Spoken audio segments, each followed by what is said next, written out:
So today the wife 22F and I 22 saw an ad on Instagram for $6 Sis's Pizza.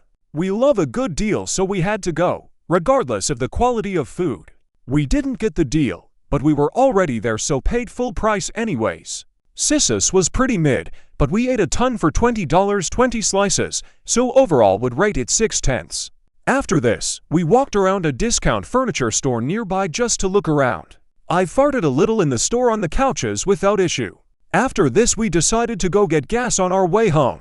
We were at the Circle K, God bless Circle K. My wife asked me some dumb question, and I responded saying, "You know what I think about that," and then attempted to fart. It was not in fact a fart, I shat myself. She didn't realize I tried to fart, as the shit was mostly silent.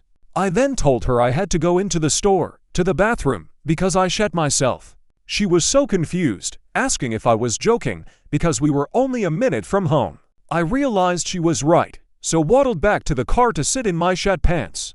She couldn't believe it, as she just bought me these pants yesterday. Shitting myself is not why I needed new pants, BTW. As we were driving away, I explained I was not joking. She found the prospect of me shitting myself so funny that she laughed so hard she pissed herself. Not a little, by the way, full-on piss.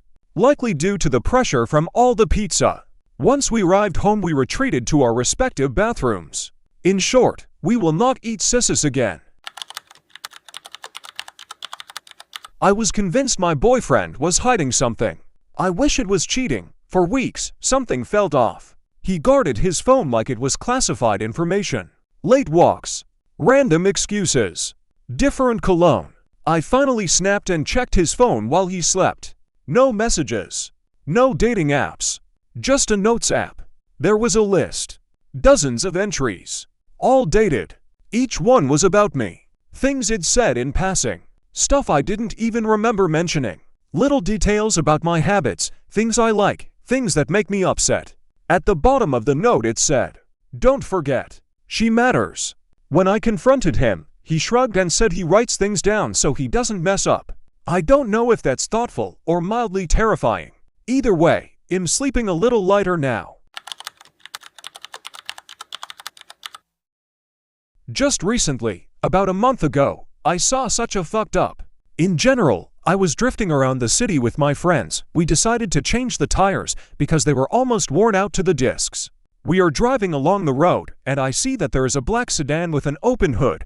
I decided to drive up and ask what happened. Me. "Hello, what happened to you?" Guy 1. "Yes, they broke down. The car stalled and all the doors closed for some reason." Me. "Okay, how long did you drive?" Guy 2. "Yes, we just left the house and that's it." When he said this, I see the robbery due to the master key, etc. I feel the fuck up will start right now, and I say, "I don't know what then." "Well, I'll go." And the first guy pulls out a gun and starts to fuck me. It's good that he was a fucker who can't shoot. Since I live in a criminal town, I also had a gun with me, and I returned fire. The cops arrived and said that this was not the first time we were catching, and, frankly, they fucked up.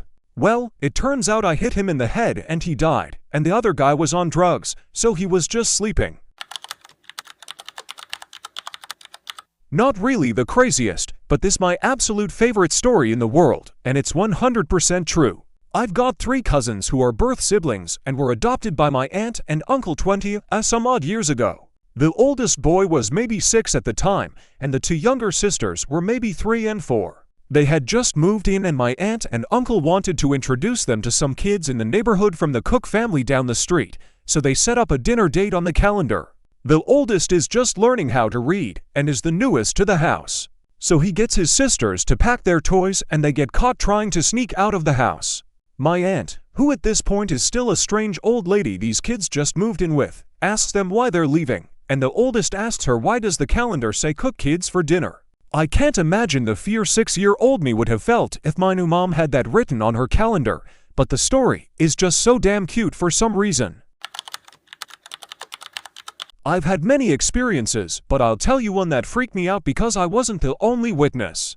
I was about 12 years old, and I was talking with my dad in his room. My mom was in the closet with the lights off, but we could clearly see her folding clothes.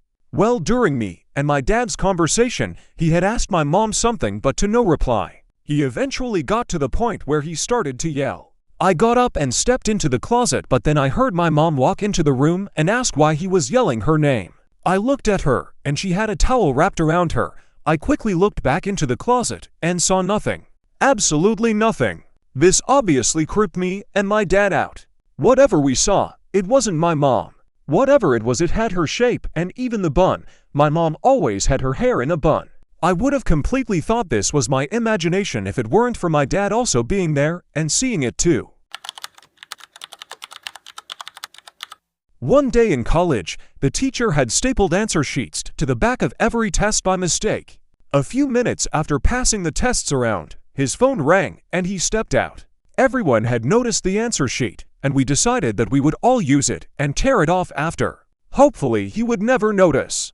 So I checked each of the answers and they were all correct except for the last one.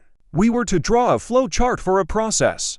I checked the answer sheet. Answers will vary. I drew my flow chart, tore off the answer sheet, and walked to the front podium to turn the test in. When I got to the podium, I had to know. I needed to see what everyone else had drawn for their flow chart. Answers will vary. Everyone had written that on their tests. I don't remember what the teacher did about it. Edit. Words is hard. I found out my wife 28F was cheating on me 29 meters with my brother, and no one believed me until it was too late. Throwaway for obvious reasons. The first thing everyone remembers is that I ruined Thanksgiving. That morning, I told my wife I didn't want my brother in our house anymore. I didn't yell. I didn't explain. I just said that if he came, I would leave. She stared at me like it insulted her family dog. Within an hour my phone was blowing up, my mom telling me I was being cruel, my dad asking what was wrong with me, my brother sending a text that just said, "Relax." No one asked why. They'd already decided I was the problem. What made it worse was that 3 weeks earlier, it still trusted my wife completely. She'd started acting careful. Not distant, not cold, careful. Her phone never left her hand, but she wasn't scrolling. She angled it away from me like it was muscle memory. She'd say she was running errands and come back freshly showered. When I asked if something was wrong, she wrapped her arms around me and said I was her safe place. I wanted that to be true. One night I grabbed her phone to make a business call because mine was dead at the time, and a message popped up from a contact saved as E. Just one sentence. "I miss you already." It shouldn't have meant anything, but my chest tightened in a way I couldn't ignore. I opened the conversation. I kept telling myself I was about to find something that hurt but made sense, some random guy, maybe an emotional affair, something painful but survivable. Instead I saw photos taken in my living room. Inside jokes I'd heard before but never questioned. And then a picture that erased every ounce of denial I had left. My brother's wrist, tattoo and all, resting on my wife's thigh. I sat there for a long time before I confronted her. When I finally did, she didn't scream or deny it. She just made a slight smile, chuckled, and said, "Well, I don't have to deal with you anymore." She told me it had been going on for over a year. She said it like it was weather. Like it had just rolled in one day and stayed. What broke me wasn't even the betrayal, it was how calm she was when she explained that Evan understood her in ways I didn't. That he listened. That I'd been emotionally absent without realizing it. She didn't ask me to stay. She talked about the future like I wasn't in it anymore. I left that night with a duffel bag and didn't tell anyone why. Not my parents. Not my friends. Not even my brother. Especially not him. Instead, I watched. I documented messages. I noted dates. I installed cameras in the house I legally owned and forced myself to see what I already knew was happening. My brother walking in like he belonged there. My wife laughing the way she used to laugh with me. The ease of it all hurt more than the sex ever could. What I didn't expect to learn was that they'd been telling a story about me. That I was cold. That I was unstable. That my wife was scared of upsetting me. Suddenly the looks I'd been getting from my family made sense. I wasn't just being difficult, I was the villain in a story I didn't know was being told. When they finally decided to be honest, they framed it like they were doing me a favor. They said they were in love. That they wanted to handle things with maturity and respect. My brother actually thanked me for being understanding. I didn't argue. I just nodded and suggested we still host Thanksgiving. Closure, I said. One last normal moment. They agreed. Everyone came. my parents, aunts, cousins. Laughter filled the house I no longer felt welcome in. When it was time to eat, I stood up and said I wanted to share something before dinner. I connected my phone to the TV. No dramatic speech, just evidence. Messages, photos, dates, videos. My brother's voice, my wife's laugh. The type of evidence which would crush their made-up story once and for all. A year of lies laid out in silence. My mother covered her mouth. My father didn't look at anyone. My brother tried to speak and couldn't finish a sentence. My wife slid out of her chair and hit the floor. I walked out before anyone could ask me to explain. The divorce was brutal but clean. The prenup held. The house went to me, then I sold it. My wife moved in with Evan.